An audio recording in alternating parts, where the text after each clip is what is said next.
No matter how hard your life is, no matter how hard you get beat down, no matter how many times doors get shut on you, if you keep going, a door will open. And sometimes that may look like you forcing a door open or someone helping you and holding the door open for you, but a door will open. The people that don't make it is just because they gave up too soon.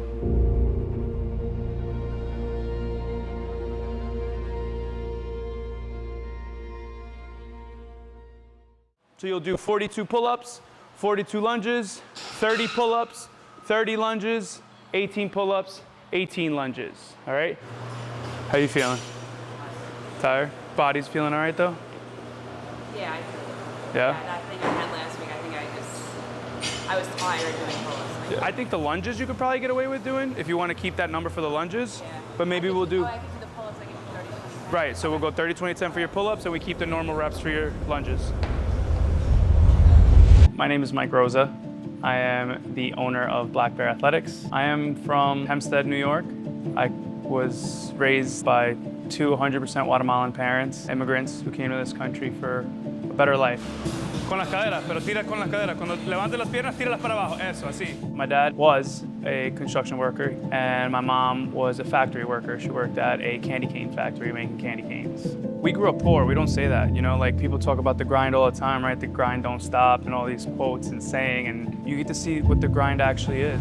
Finish it up. Put the work in. Let's go. It's crazy because I still remember we lived on Terrace Avenue in Hempstead in a building complex, and then we lived in this apartment, and in this apartment there was like 2.5 families in a 1-bedroom apartment. To me, I didn't know any better, and it didn't look like anything to me. You know, now being older, I'm like, holy shit, like we needed to have that many people in a 1-bedroom apartment just to be able to afford the 1-bedroom apartment. You'll do 15 of those. So once you do your 15 hammer curls, 15 floor press, you're gonna rest the remainder of the 2-minute window. We're gonna do that 5 times.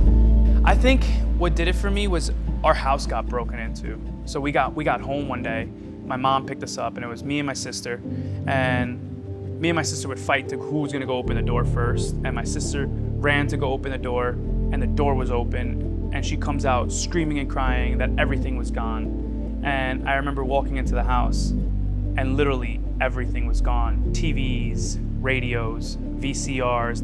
And I think for me, that was like the last straw where from that day on, I was like, nobody will ever take advantage of me or my family like that again.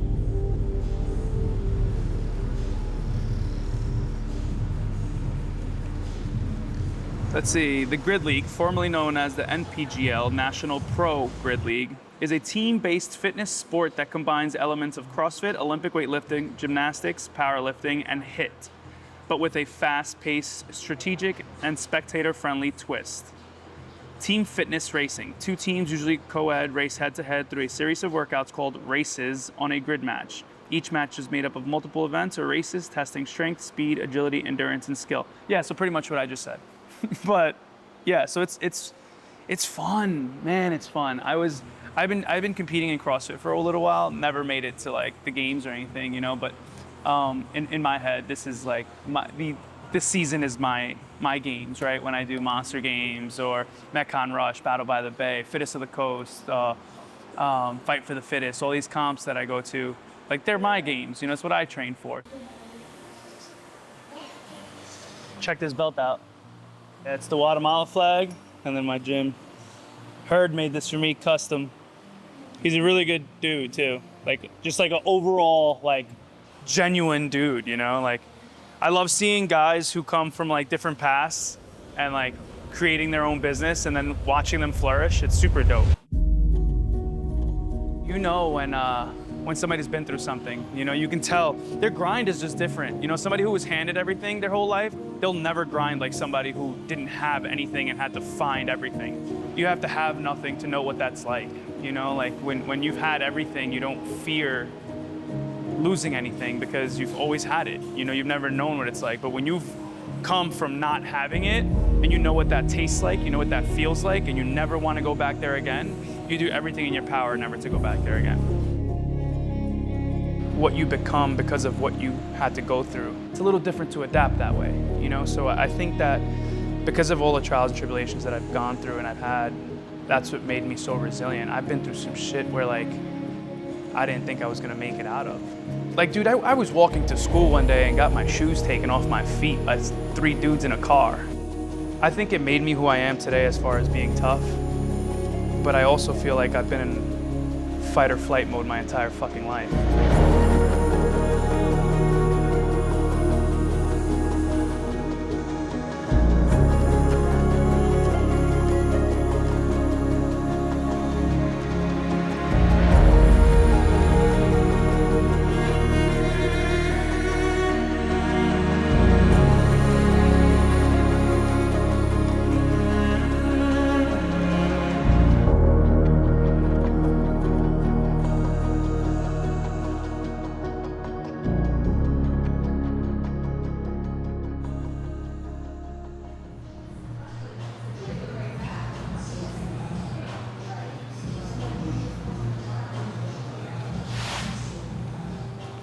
You know, when I was younger, I wasn't always the best, you know, that was my past life, and I was never not in trouble, you know, trouble seemed to find me.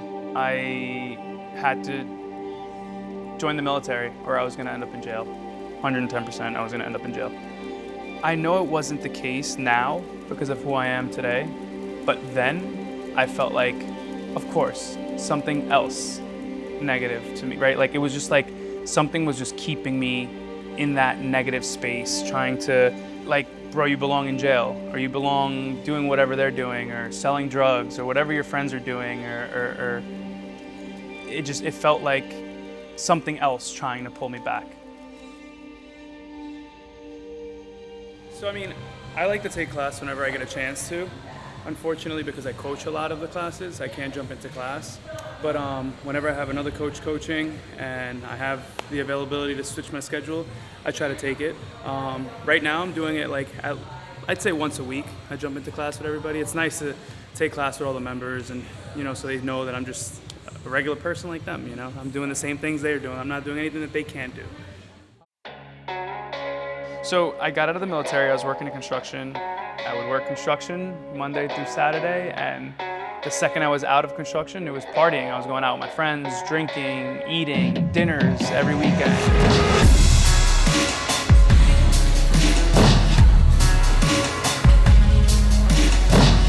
And my buddy owned Oside CrossFit. My boy Jared was like, dude, you gotta come try it out. And at the time I was smoking cigarettes. I was drinking every day. One day I caved and I was like, all right, you know what, let me go try it out. So I tried it out. I realized how out of shape I was. And I don't like being bad at things. So the second it embarrassed me, I was like, all right, I gotta do this again.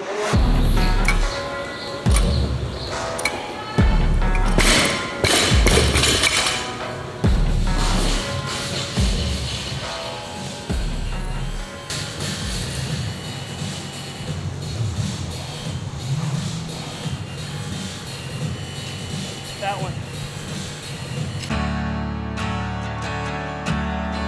3, 2, 1.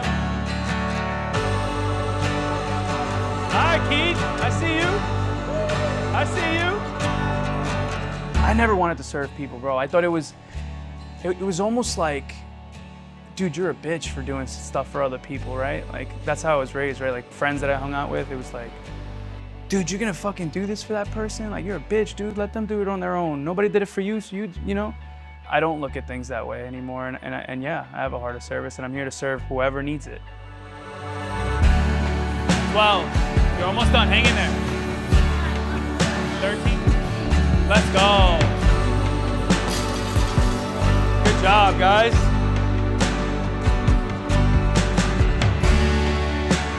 I'd like to be remembered as a person who constantly tried to be a better version of themselves, and someone who was always willing to help, no matter who it was. I want to advocate for those who can't. I want to use my toughness to protect those who can't be protected. I want to be remembered as somebody who was on the right side. Yo, Killer Keith, what we doing, bro? You scaling down again? Everybody knows Mike Rosa. He has a presence everywhere he goes. Don't do the math. See, why would you do that to yourself? You can't even count that high. Mike is one of a kind. He's loud and funny, but like pushes you to test your boundaries and to challenge yourself. The gym is a lot of people's escape, and having someone that understands that the gym is that to a lot of people, I think is really important. Nice, come on. There you go, that's good. I thrive here, but I feel like it's because I got comfortable with failing. He's gonna push you the same whether you're picking up 100 pounds or if you're picking up 200 pounds. He's gonna treat you the same no matter what you're lifting. He's gonna push you to do 10 pounds more. He treats everyone and pushes everyone equally, but I mean in terms of, he's just inspiring as a dude. He's a good human being, you know. He doesn't hide who he is, and I think that kind of leads the way for everyone else to feel human. I was a mom, and it was hard. It's hard being a mom, like being a parent. You know, they say like you can pour from an empty cup. Like my cup was just dry for a while, and I transformed. And he's changed my life. This gym has changed my life.